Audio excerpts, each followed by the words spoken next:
Course Plus. Expressway to elegant career. This time, I'll be talking about being whole and what it means.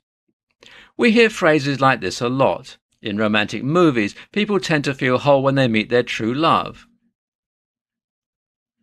People also say they lost a part of themselves when they go through a divorce or separation as well. Despite these common uses, being whole has more to do with yourself than with other people. In fact, the definition of whole is a thing that is complete in and of itself. Therefore, you can feel whole without being dependent on someone else to fill in any missing parts.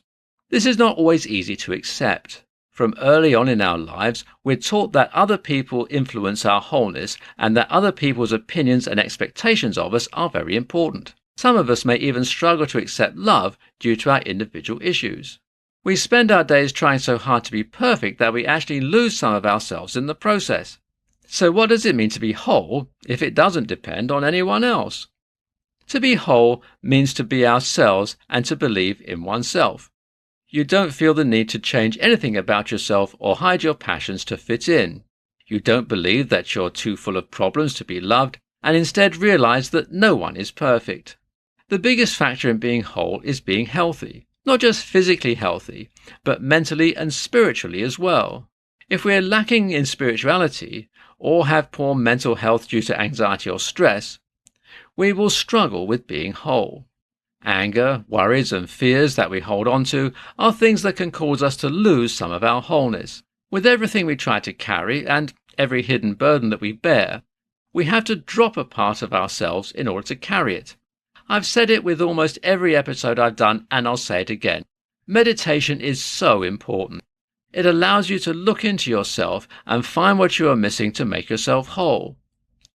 You can focus on positive thoughts and put down some of your stresses and worries. Eating healthy is another great way to be whole, and is a great sign that we are in the process of being our best selves. When people eat too much and focus on unhealthy foods like sugar in abundance, it is usually a sign that they are trying to fill in something that is missing with food.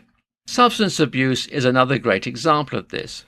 When people aren't whole, they will turn to harmful practices in the hope of filling the void.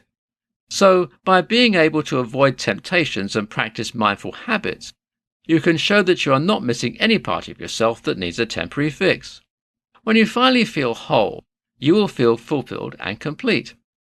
People who often describe themselves as a shell or a ghost of a person are people who are missing a lot of themselves and are far away from feeling whole. To be complete, you have to find a balance between your mental, physical, and spiritual self.